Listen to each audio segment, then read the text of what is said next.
So this is a mobile TCP mechanism where we have a as in iTCP we have wireless TCP and wired TCP, and in the same way we have here optimized TCP and unmodified TCP. This unmodified TCP is in between the standard host and supervisory host, and this optimized TCP is in between the mobile host and supervisory host, where these are connected through a wireless link and these are connected through a wide internet. So we are saying this as a standard host. So as well in iTCP we have divided the connection into two parts, wide and wireless. In the same way we are going to divide this into two parts. One is optimized TCP and second one is the unmodified TCP. And here we have three things. One is mobile host, supervisory host and standard host. Okay.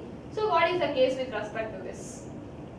So what happens is, so if we see this, so assume that one host needs to transfer data either to standard host or to the mobile host. So what happens is, initially it needs to send data to the standard host. So what happens, initially it will start transferring the data. It starts transferring the data. Okay, or it may start transferring the data. So right. So if they start transferring the data, assume that initially, okay, so assume that the standard host wants to send some data to the mobile host. Initially the standard host will start transferring the data over the network. So what happens? It is going to send the data, and this is taken care by the supervisory host. Okay. So what does the supervisory host do is, the main responsibility of supervisory host is to supervise. Supervise means observe or check. So what it needs to check, whether the mobile host is in an active state or not. Okay. So if this is in active state and it is in available state, simply the data will get transferred to the mobile host. Okay. What happens next? So if this particular mobile host is not in a available state, it is disconnected state. So what happens is, so it is not going to return any. If this particular mobile host is not in an available state, what happens? Even though it sends the data, it is taken by it and immediately it got disconnected. So what happens? It can't send any acknowledgements. Okay. So if it doesn't send any acknowledgements, what happens? Immediately it will be in an unavailable state. Even though if it starts transferring the data again and again, there might be a, so assume that it has transmitted 1, 2 and 3 packets. After getting the packet number 1, okay, so it has got into the disconnected state and it is transferring more and more packets into the network. Is it necessary that it needs to transfer? No, right? So why?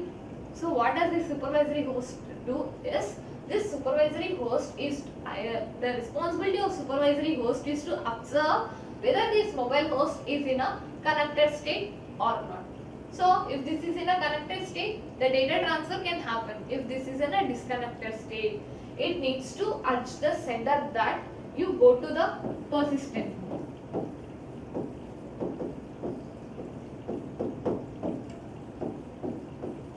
So what is meant by persistent mode? So persistent mode means, so while transferring the data, the sender will have a window size. Okay. So it has some transmitted 3 packets. That means window size 3 means at a time it can send 3 packets at a time, or till now it has sent 3 packets. So if supervisory host suggests it to make yourself window size to 0, that means this particular mobile host is not available in the network, make your window size as 0. What does this indicate? Means this stop transmitting data to the mobile host, because that is in a unavailable state. That means it is in a disconnected state. Make your window size as 0. If it again gets to the connected state, what happens? It will suggest the standard host that window size needs to be restored. Okay. That means if the mobile host is in a connected state, it can normally transmit the data. If the mobile host is in a disconnected state, the window size needs to be moved to persistent state. That means it should not send any data in the network. So if it already has sent some data into the network, it causes retransmissions. Okay. So for example, if we assume that if myself and my friend are talking to each other, and due to some handover or signal problem, she has got disconnected. So shall I keep on talking on the phone? Is it necessary for me? No. Immediately the call will be put off. Okay? So that is the same scenario that is going to happen here.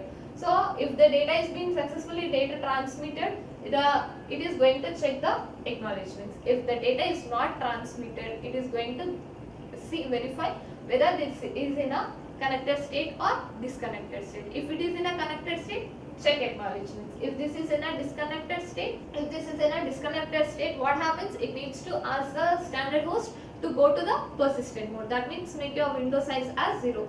That means you should not transfer any data into the network, right? And this is the thing what I have explained till now. So it needs to goes into the persistent state by setting the window size as 0. And after getting into the normal state, it needs to restore to normal. Okay.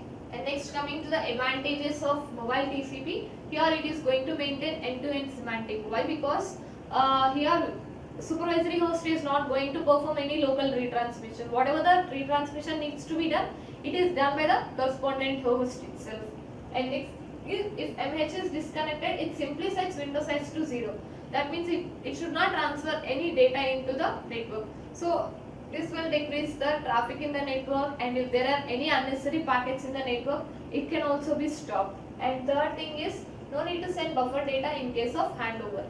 So in previous ITCP, we have seen that if a node moves from one foreign agent to another foreign agent, it needs to handle entire data of the foreign agent to the another foreign agent. That is in indirect TCP. And in snooping TCP, fast local retransmission is done. But here there is no case of retransmission. That is why it doesn't need to send any data to the other nodes. Okay.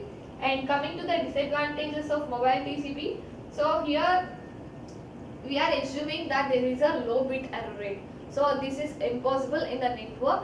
This is a most toughest task. We can't assume that there might be less bit error rate. Okay, and next thing is modifications are required for the MH protocol software. That means if this mobile host is being on a wireless link, if this mobile host changes from one place to another place, the software needs to get modified. That means the exact location of the mobile host needs to be tracked all the time. Okay, so this is a thing that is happening with the mobile TCP. So in today's class we have discussed with snooping TCP and mobile TCP. Thank you.